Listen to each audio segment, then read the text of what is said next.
If you look at your notes, we're on page 6 of the notes. And we talked about first the husband is to be the leader of the home, and now we're talking about the wife is to be the follower. We use the umbrella to picture the wife's role in the marriage, to stay under that umbrella of protection. It's not a blind obedience. We ought to obey God rather than men, and there's been times where some have taught no matter what your husband tells you to do, if he tells you to go rob a bank, and God will take care of you. I don't believe that's true. I believe you ought to obey God rather than men. But just like in the military, you can disobey an unlawful order. You can do the same thing with your husband, but you will answer for it. If you disobey an order and say it was unlawful, you will stand before a court-martial to determine whether you are right or wrong to do that. And if you disobey your husband's leadership in the home, you're going to stand before God and give account of that. And so you better make sure you're right if you do that. But when you're underneath the umbrella, you're protected. When you step out from that umbrella of leadership and obedience, then you're no longer protected. And so it's important, ladies, that you stay within that umbrella. And we talked about you're to obey your husband, and then we also talked about the fact that you are to submit to your husband. And it means to come alongside as the Holy Spirit comes alongside of us. And if you look down at number C there under B1C, last week I gave you the wrong reference. It's Philippians 4:6.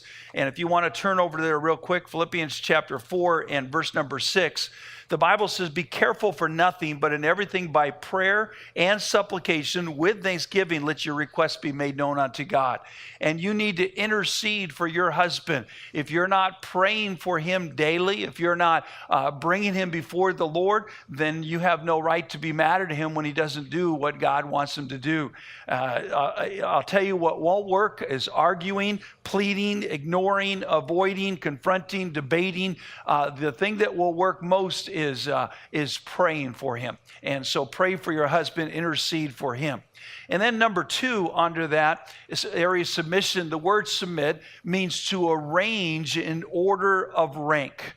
To arrange in order of rank. Turn over to 1 Corinthians chapter 11 and verse number 3. 1 Corinthians chapter 11 and verse number 3, the Bible says, "But I would have you know that the head of every man is Christ, and the head of the woman is the man, and the head of Christ is God." Now, I was in the Air Force, which is basically civilians in uniform, but we did have to do some of those formations and marching and things like that when I was in the Air Force. And when we would do a formation, we'd basically line up in order of rank, all the enlisted with the NCOs in front of them, with the officers in front of them. And that's the idea of this word submit, to be in order of rank. Submission is understanding that there is a chain of command within the marriage, just like there is in any organization. Anything with more than one head is a monster. And so God has designed that there is a headship within the marriage relationship as well. Now, just like in the military, not every officer is the smartest guy in town. Not every officer is the most qualified to lead.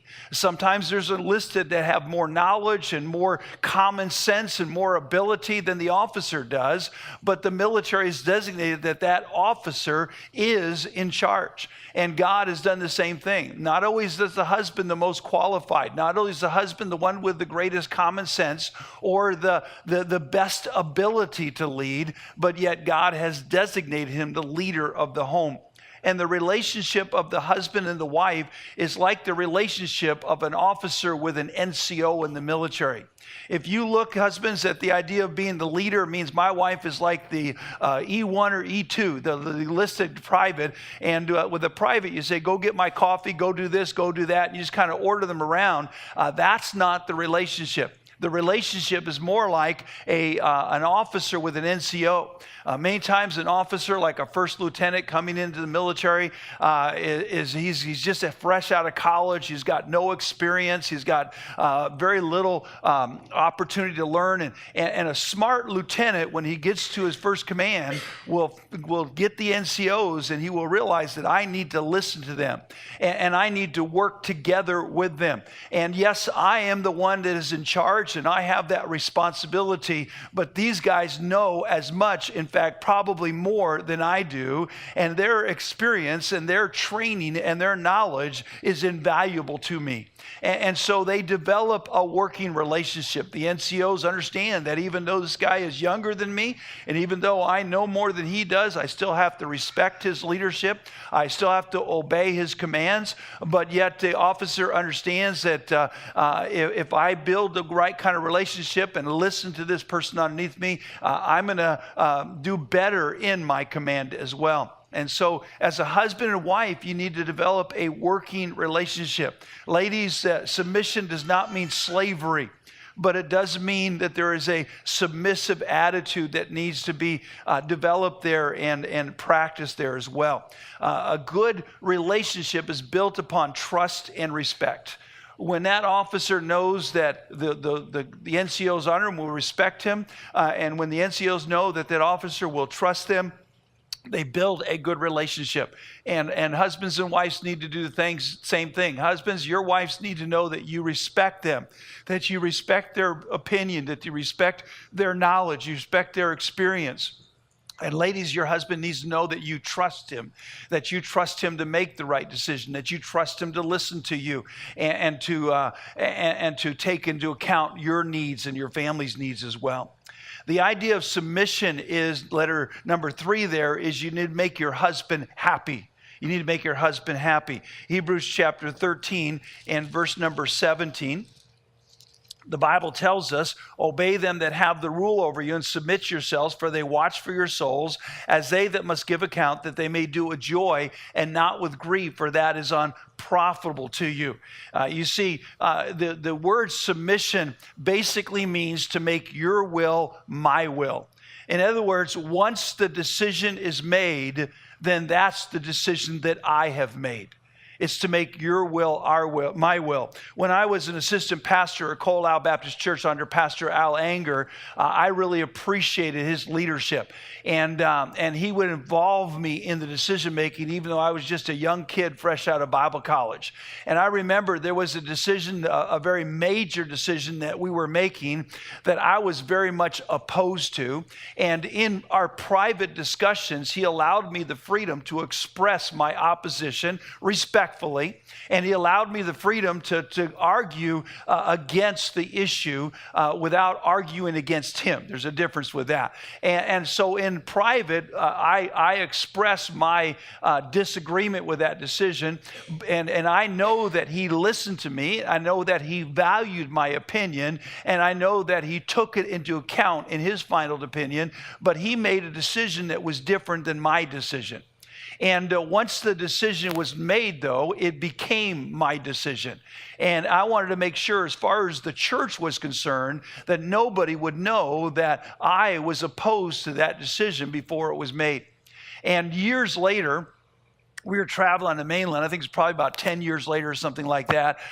We were traveling on the mainland, and we stopped to visit a family that had been in the church during the time of that decision. And we were talking about a bunch of different things, and that decision came up. And by the way, Pastor Anger was right and I was wrong.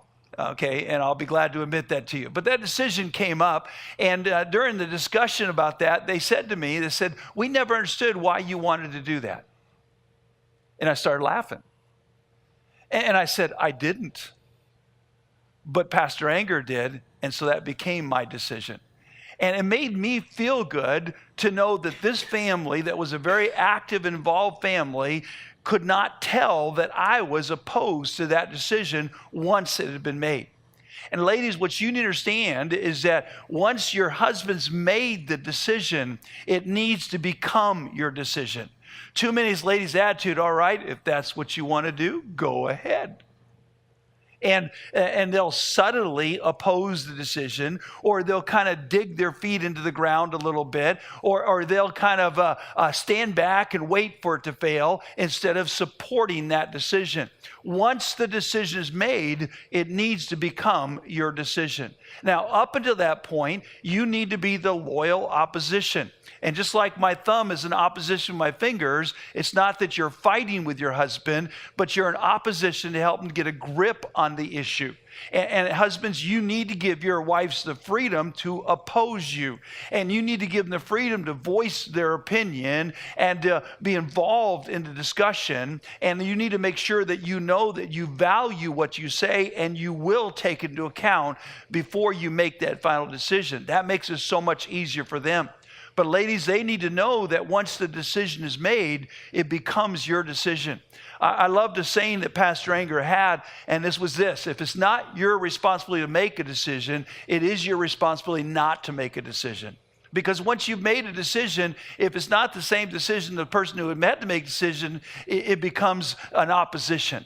And so I'm not saying that you should not have an opinion. I'm not saying you should not have a decision even, but realize that you got to be careful when that opinion becomes your decision and it's not your husband's decision, then you're going to be in opposition. Do you follow what I'm saying? And so it's very, very important.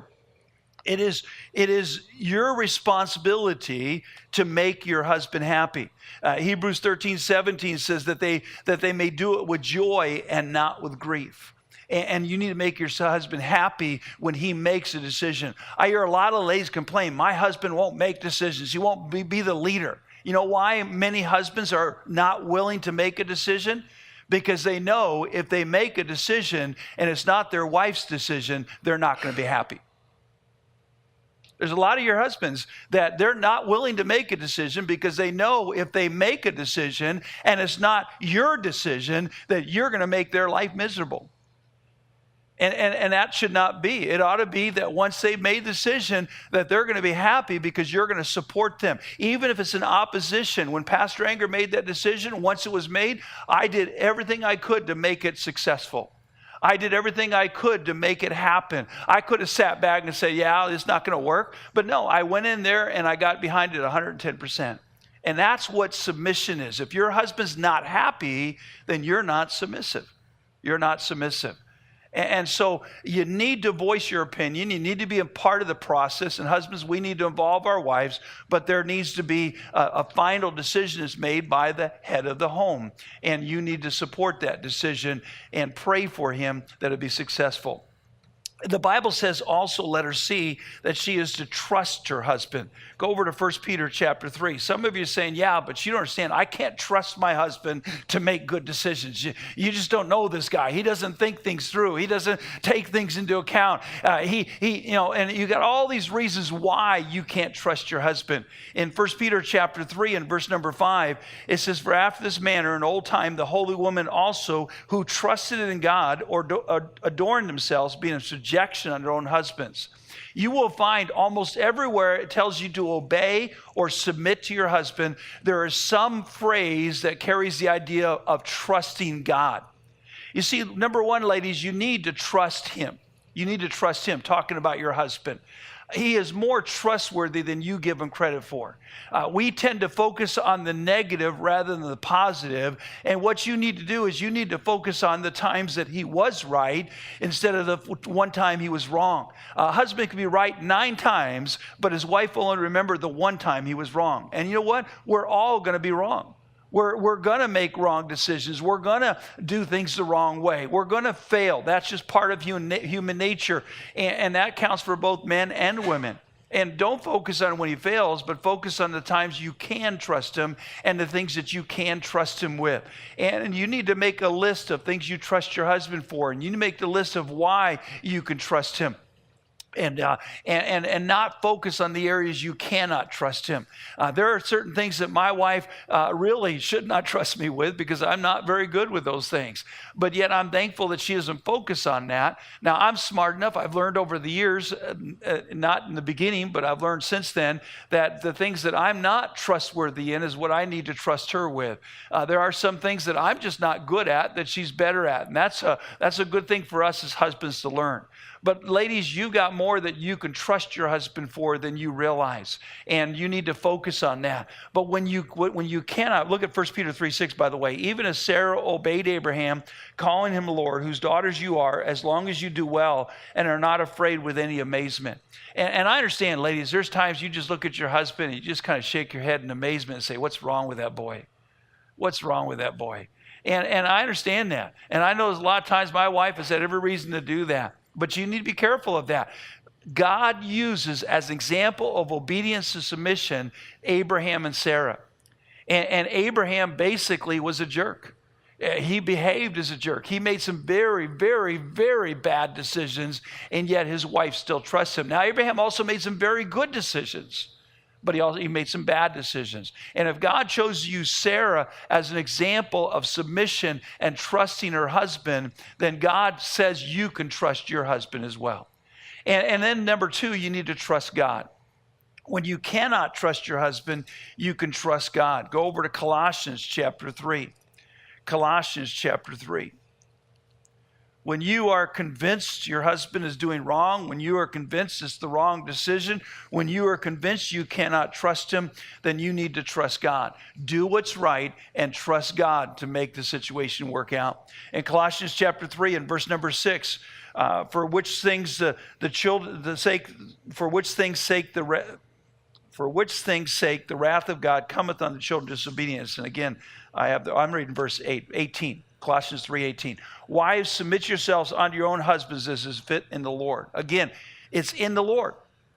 When you cannot trust your husband, when you have voiced your opinion and you have argued, and you should argue strongly if you feel strongly about it, but respectfully, and he still makes a decision that you think is not right. Now remember, I thought Pastor Engel was not right, and I thought it very strongly, but he turned out to be right. You're not always right, ladies. But when you feel strongly this is the absolute wrong thing to do, then you need to start trusting the Lord. And the best thing you do is go back to what we talked about before and start praying for your husband and praying for the situation. But don't dig in your heels. And don't oppose his decision either actively or subtly. You get behind it, you support it, and you do your best to make it happen. And if it fails, then it's not your responsibility, it's his. But you need to trust God to work it out. I have failed my wife miserably a number of times. And I praise God that even though I failed, because she submitted, and she submitted with the right attitude happily, and she supported me in that decision even though she knew it was wrong, I believe that God overruled and brought us through that wrong decision because of her. And ladies, you need to learn to trust God. If you can't trust God, you might as well give it up right now. If you can't trust God, why are you here today? I know you can't always trust your husband, because my wife definitely can't always trust me, but you can trust the Lord. Then this next command, the number 3 there, the husband's second command is to love his wife. Ephesians chapter 5, verse 25, husbands, love your wives, even as Christ loved the church and gave himself for it. In Colossians chapter 3 and verse number 19, it says, husbands, love your wives and be not bitter against them. In 2 Corinthians chapter 13, verses 4 through 8, it gives the characteristics of love. Love is to suffer long and is kind. Love envieth not. Love vaunteth not itself, is not puffed up. It gives 16 characteristics of what love is. And every one of those characteristics is something you do when you don't feel like it. It's something you do when you don't feel like it. There are 3 words for love in the Bible, 3 Greek words for love. And the first one is eros, where we get our word erotic from. Eros, or erotic love. It's primarily translated as lust and not love, and it's usually in the form of sin rather than within the marriage relationship. But Hebrews chapter 13 and verse number 4, the Bible clearly states this: marriage is honorable in all, and the bed undefiled, but whoremongers and adulterers God will judge. And the physical love within the marriage is good, and it's blessed of God, and there's nothing wrong with it. A lot of women think of their husbands as being kind of dirty old men who that's all they ever want. Now, fellas, listen to me carefully. If that's the only thing your wife feels like you love her for, then she is not going to be the wife you want her to be. If that's the only thing she feels like you love her for, if that's all she feels like you ever want, the only time you pay attention to her because you want to go to bed with her, then she is going to come to resent you. But ladies, at the same time, you understand that that's part of your husband's makeup. That's the way God made him, to desire you physically. And God said it is good, it is honorable, and it is blessed of God within the marriage relationship. Outside of the marriage, it's sin.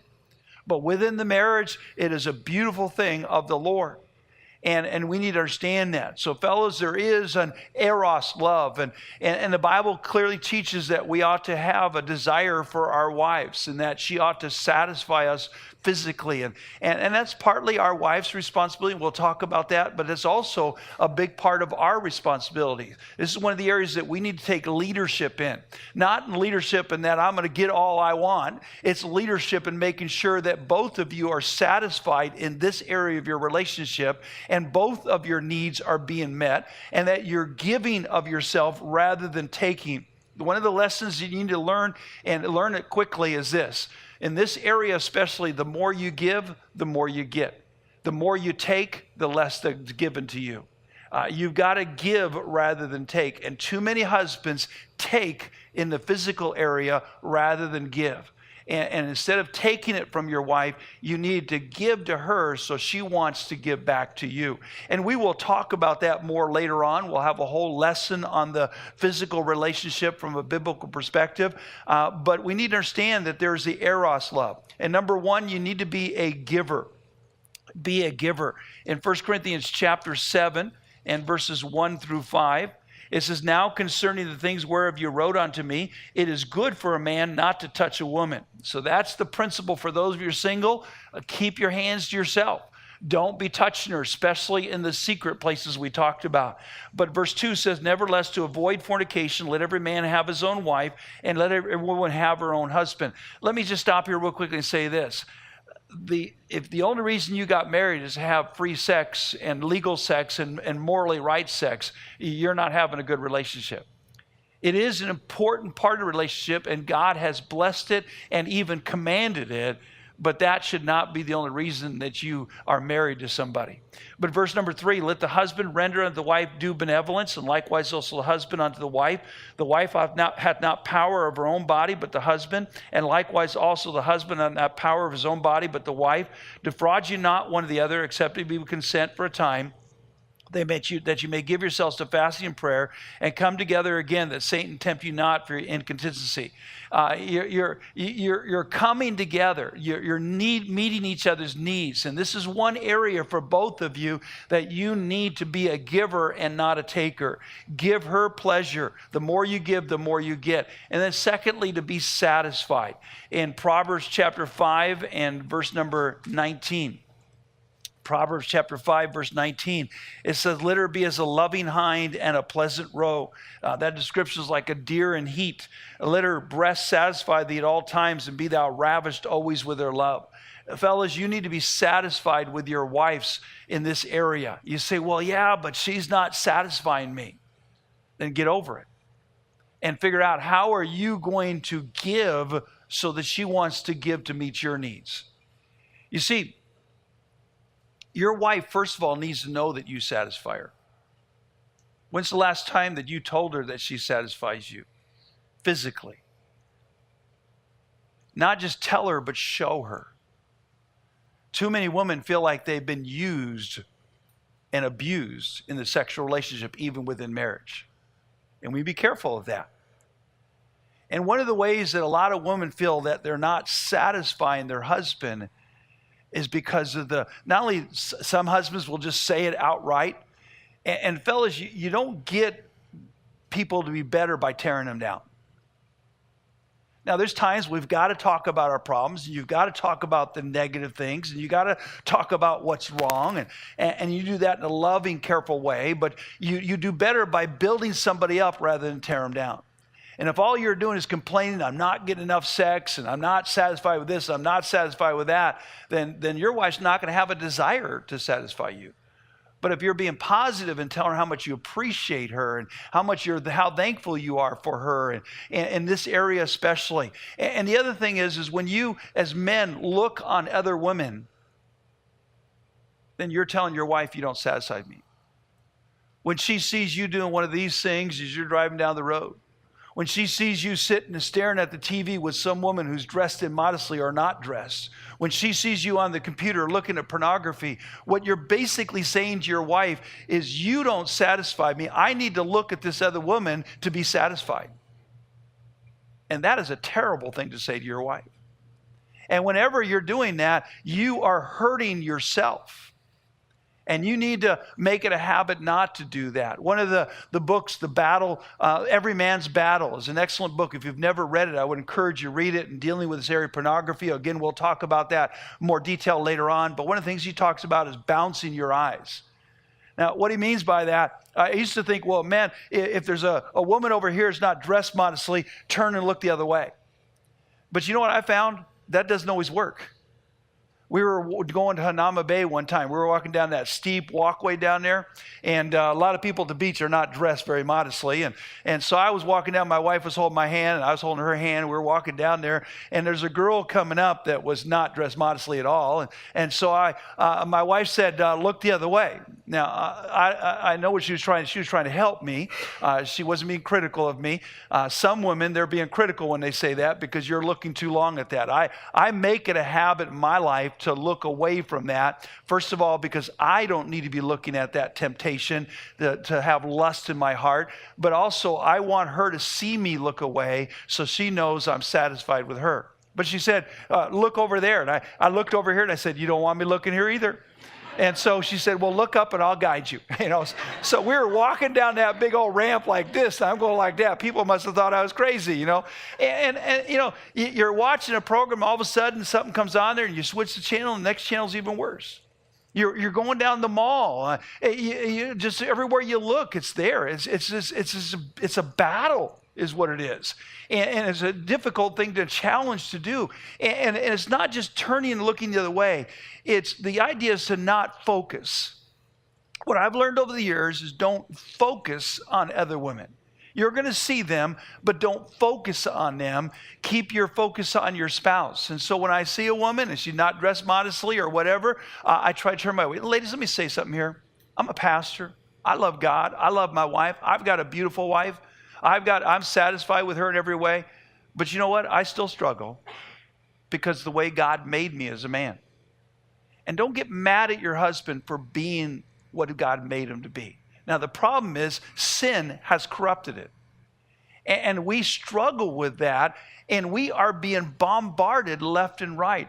Even the so-called family shows are full of immodesty. And then the rest of it is even worse than that. And you can't go on the internet without sooner or later something popping up here or there, and whether it's in a Google search or whatever it is, no matter what safeguards you got, you can't control it all. And just walking through the mall and everywhere else it's frustrating, it's difficult. And by the way, ladies, be careful you don't add to that problem by the way you dress. But I'm a man. And if I struggle with it, your husband's struggling as well. But men, your wives need to see you struggle with it.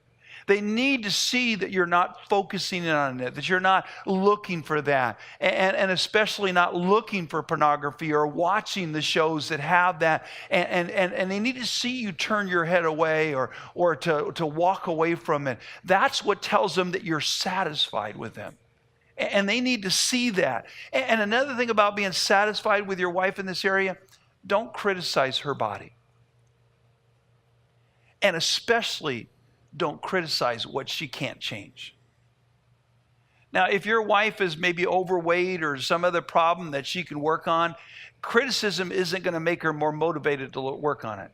It's going to be a positive thing. It's being positive towards her, encouraging towards her. It's setting a good example for her as well.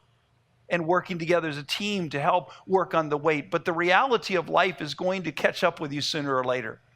And your wife cannot compete with the pornography industry. I read an article years ago that was written. It was written by an actress who played the part. This was an article. I didn't watch the movie, but she played a part in a movie of a Playboy centerfold. And she was writing this article, and during the movie, she had to have her picture taken like the centerfold.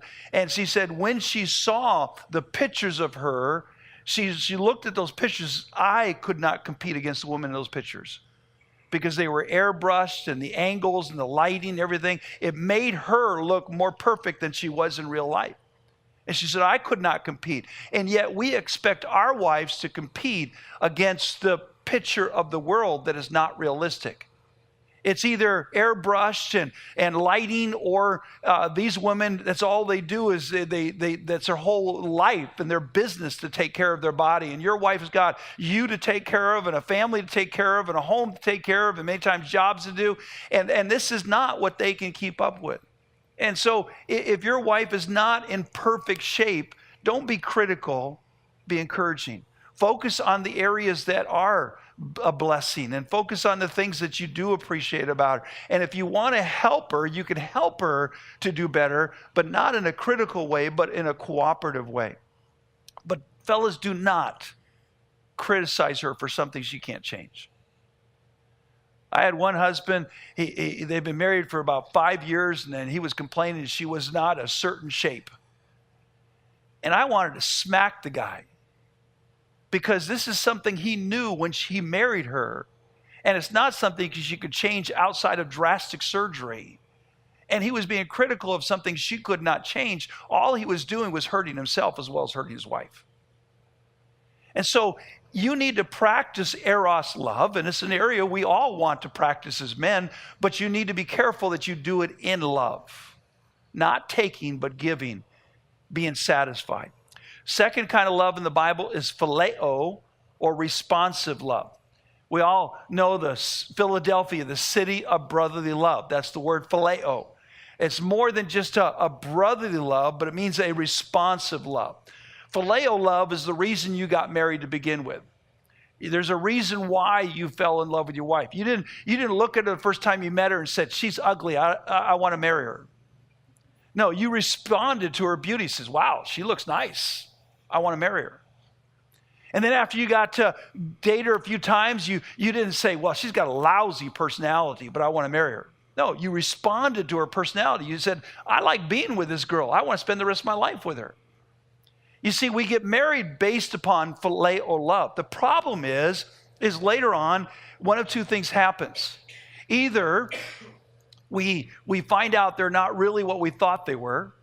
You know, that you see your spouse without the makeup and without the girdle, without all of the fancy clothes and everything, and say, wow, this is not as beautiful as I thought it was. Or later on, you find out the personality that they put on when you were dating is not the real personality that they were in regular life. And so sometimes we wake up and we look over and say, who is this? This isn't the person I thought I was marrying. You understand what I'm saying? And that's where a lot of problems come in. Now we don't respond to the real person. We want the old one we thought we were going to marry to begin with. But more often what happens is the things that are great to date are not great to mate. The very things you fall in love with in your spouse are the things that can irritate you most later on, because opposites tend to attract. And so, for example, when you get somebody that's really an outgoing, take charge personality, you know who they like to date? The one that's indecisive and lets you make all the decisions and is very meek and quiet. But then after you get married, you say, well, can't you do anything for yourself? And the very things we fell in love with are the things that now irritate us the most. And if you look at your relationship, you'll probably see that as well. And again, we'll talk about that more later on. But phileo love is a responsive love. In other words, I'm responding to you. Because you love me, I'm going to love you. Because you're nice to me, I'm going to be nice to you. Because you did something for me, I'm going to do something for you. That's phileo love. Okay? Now, the husband is never commanded to phileo love his wife. We as husbands are never commanded to respond in love to our wives. And the reason is because we're supposed to lead. We don't respond. Leaders don't respond. They lead. They take the leadership. Now, fellas, even though we're not commanded to respond to our wives, let me tell you something. It works pretty good when you do that. In other words, when you respond to her in the right way, she's going to want to do it more. And so you need to work on your response, men, and how you respond to her in what she does. There are times that she may get up and she's not having a good day, and you can respond to her, react to her by saying, okay, if you're going to be grumpy, I'm going to be grumpy.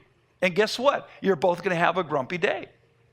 But instead of reacting to her, if you respond in kindness and love, like Luke chapter 6 tells us to, and you're going to change her day. And when you change her day, guess what? You're going to change your day as well.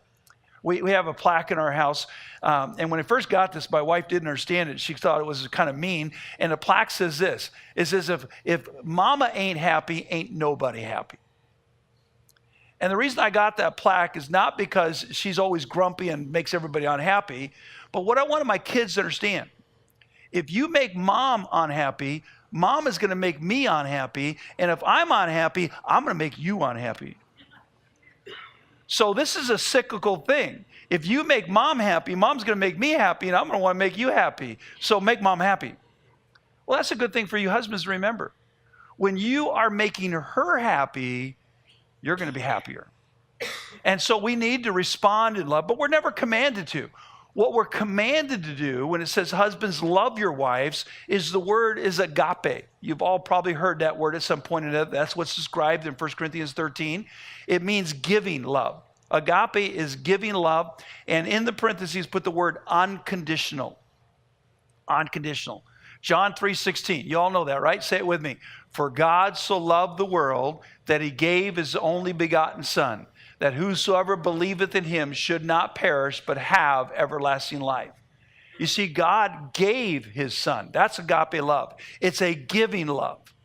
In Romans chapter 5 and verse 8, it says, but God commendeth or showed his love towards us in that while we're yet sinners, Christ died for us. He didn't wait for us to get better. He died for us when we did not deserve it. That's agape love. It's a giving, unconditional love. When a husband tells me, I don't love my wife anymore, it doesn't say as much about her as it does about him. It says you don't have the character to love her, because it takes character to love somebody that doesn't deserve it. And it takes character to keep the vows that you promise to love in sickness and health, in better or for worse. It takes character to unconditionally give of yourself to your spouse. And that's agape love. It's based upon God's command. It's based upon God's commands. Go over to John chapter 13 and verses 34 and 35. John chapter 13, verses 34 and 35. A new commandment I give unto you, that you love one another, as I have loved you, that you also love one another. By this shall all men know that you are my disciples, if you have love one towards another.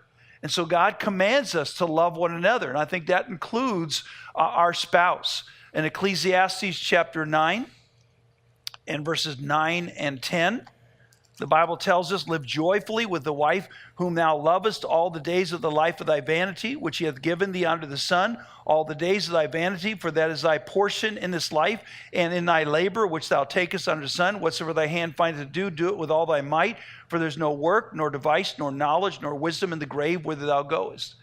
You know, if you're going to be married to this person for the rest of your life, and that's what the Bible says, you might as well enjoy it. And the only way you're going to enjoy it is if you love her. You're not going to enjoy it if you don't love her. So God tells us to love our wives. It's a command of God. Also, it's not only based on God's command, it's based on your character. Your character. Go over to Luke chapter 6. Luke chapter 6 and verses 32 through 35. Luke chapter 6, verses 32 through 35. For if you love them which love you, what thank have you? For sinners also love those that love them. If you do good to them which do good to you, what thank have you? For sinners also do even the same. If you lend to them of whom you hope to receive, what thank have you? For sinners also lend to sinners to receive as much again. But love your enemies. Now, fellas, your wife is not the enemy. Your wife is not the enemy, but some of you treat her like she is. Love your enemies and do good and lend, hoping for nothing again, and your reward shall be great, and you shall be the children of the highest, for he is kind unto the unthankful and to the evil. Now, I do a lot of marriage counseling. And sometimes when I got that couple sitting across me, it's like counseling a couple 2-year-olds. Well, if he'll do this, if she'll do that, if she did this and she did that, it's like a couple of 2-year-olds. One of you's got to grow up and say, you know what? Doesn't matter what she did, I'm going to do what's right. And when you tell me I don't love my wife, and when you stop treating her with love, you are showing your total lack of character, because it has nothing to do about her. It's everything about you. God's love shows his character. I didn't deserve it, but he gave anyways. And your wife is not the enemy, and she may not always deserve your love, but you are always to love her unconditionally. You're to love her by your actions. You're to make the choice to love her. That's number 3, based on your choices. 1 John chapter 2 and verse number 5. The Bible says, but whoso keepeth his word, in him verily is the love of God perfected. Hereby know we that we are in him.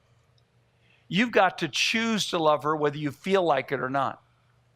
Now, this is one of the illustrations I use that, again, for many years has irritated my wife, and I think she's still not 100% in agreement with me on this. But I love my wife about 20% of the time. About 20% of the time, I walk in the door, I see her, and my heart just goes pitter-patter, and my stomach gets butterflies, and I think, man, I'm the luckiest guy in the world, and I want to just go put my arms around her and give her a great big kiss.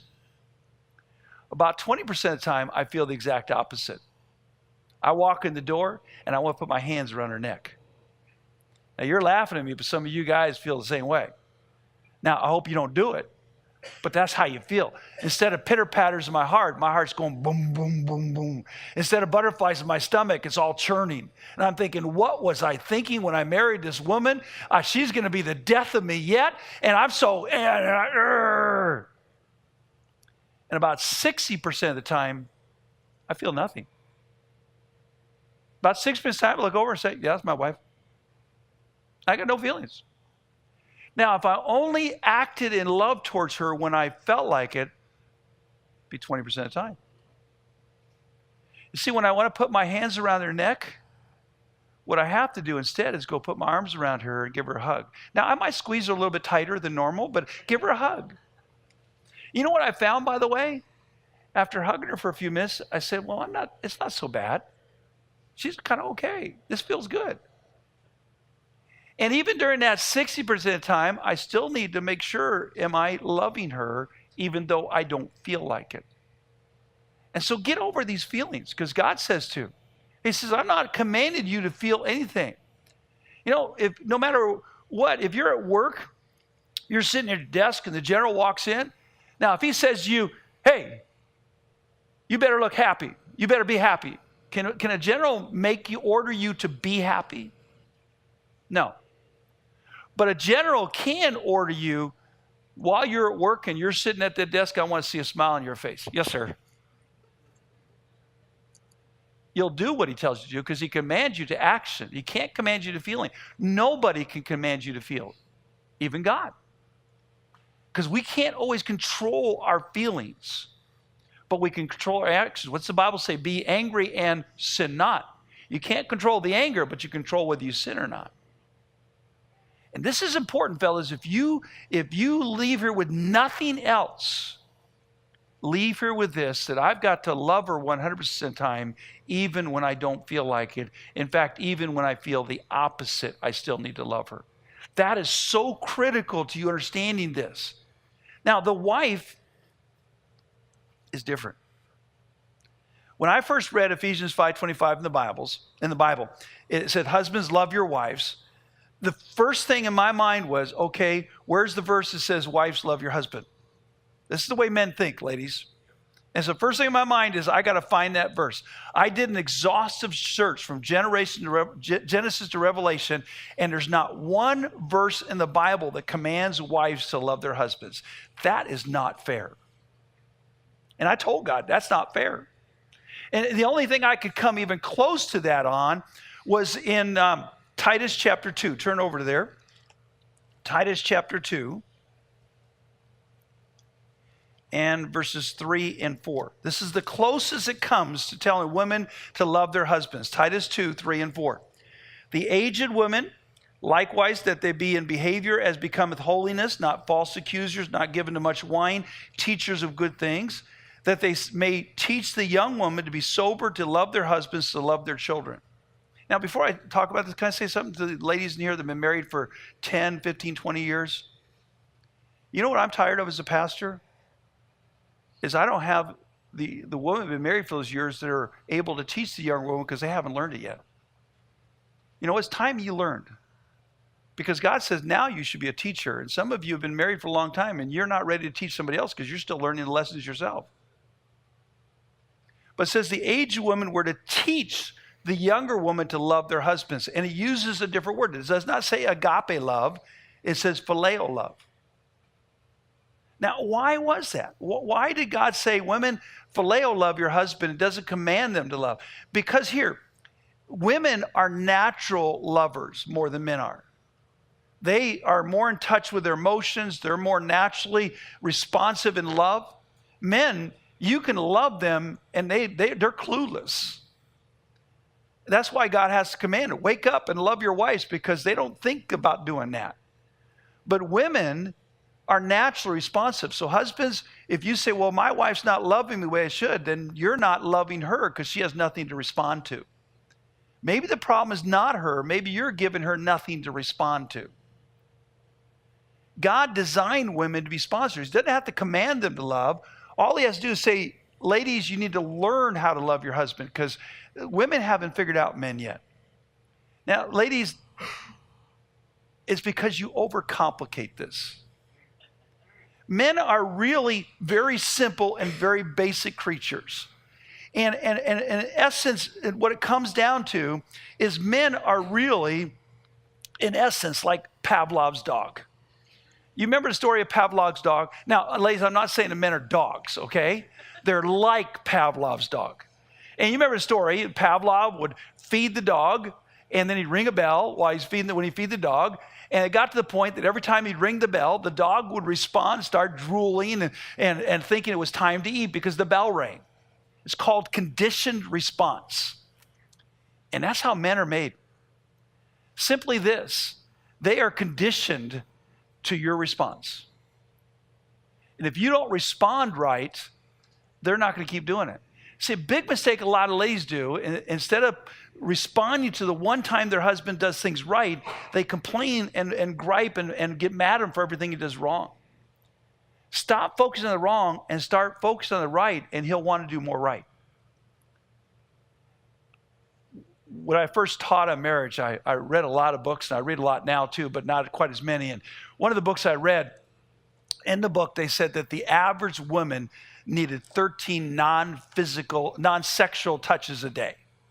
Okay, rubbing her shoulders, holding her hand, putting your arm around her, running your fingers through her hair, whatever. Non-sexual. Again, a lot of women, every time you touch them, they think, okay, what's he want? And if that's the way they think, it's you, not them. Okay? But ladies, be careful of that too. But the average woman, 13 non-sexual touches a day. Now, one of the things you'll learn over the years is this. There's no such thing as the average woman. And your wife is not average. So whenever you hear average, use that as your baseline, and you're going to figure out what your spouse needs. And so I read that, and my first thought was, and ladies, again, understand, it's how men think. My first thought was, I wonder how few I can get by with. Maybe my wife only needs 7. That's a lot easier than 13. And so I decided to experiment on my wife. And so what I did, I didn't tell her what I was doing. I didn't tell her about the book or anything. I decided for a week, I'm going to start touching her more, non-sexual touches, and just being more physically affectionate with her. So I figured, I had my office at home at the time, and I would come and go a lot. So I decided every time I leave and every time I come home, I'm going to go over and give her physical touches. And so when I'd come home, she'd be washing dishes, and I'd come up behind her, and I'd put my arms around her and give her a hug and say, honey, I love you. And you know what she would do? She would go like this and shrug me off so she could keep washing dishes, because that's her personality, okay? And I kind of, okay, that's the way you want to be. And then another time I remember coming home, and she was outside doing the laundry, and I came over, and I was going to give her a hug. And she was going back and forth between the washer and the dryer and the clothesline. And it was like trying to catch a cat or something, you know? I was like trying to catch her, and she wouldn't stop. And even when I would finally get my hands on her, she'd pull away, you know? And I don't think I ever caught her to give her the hug. And I remember a number of other times like that. And sometimes I'd give her a kiss, and I'd try to give her this nice, passionate kiss, and saying, I love you. And she would I could have got more passion back from a cantaloupe. It's just, she would just kind of yeah, and walk away from me, and finally, and it's not picking on her. This is just her personality, okay? But finally, I pulled her aside at the end of the week, and I said, honey, I told her about the book, and I told her about what I read, and I told her how about experiment. I said, have you even noticed I've been trying to touch you more? She says, oh, yeah, it's been really nice. I go, it has? How did you think you noticed? See, she didn't respond. Because you know what I was about ready to do? This doesn't work for her. Might as well quit trying. That's where I was at. And I was about ready to give up on something that she was enjoying because I didn't know it by her response. Do you see this, ladies? When your husband does right, don't say, yeah, but you don't do this. Oh, no, he never does that. Don't focus on the negative. Focus on the positive. Reward it. Now, I'll finish with this. You know why men, as a rule, like dogs more than cats? Because of their response. We've had cats. You walk in the door and a cat looks at you like, you're about time you got here. I'm hungry. And then you give him food and he walks away from the food. They don't respond. They don't appreciate you. But when we had our dog, I'd come home and I'd walk in that door and the dog would be there waiting for me. He'd be jumping up and down. His tail is wagging. His tongue is hanging out. And he's like, he's home. And he was just responding to me. And I said, good dog, good dog. Yeah, I'm a good dog. And he would just jump and responding. I told that to my wife. She says, you want me to wag my tail and stick my tongue out when you come home? I said, no. But I want you to act like you're glad I'm here. I want you to respond. When I kiss you, I want passion back. When I put my arms around you, I want you to melt in my arms. And I want you to go, oh. And I want to hear it in your voice. And I want to see it. Because when you reward me, you're going to get more. When you punish me, even when I do right, and some men are like, no matter what I do, there's always something else. No matter what I do, it's wrong. It's not good enough. It's too late. It's too little. And so why bother trying? And that's where they are, because you're not responding.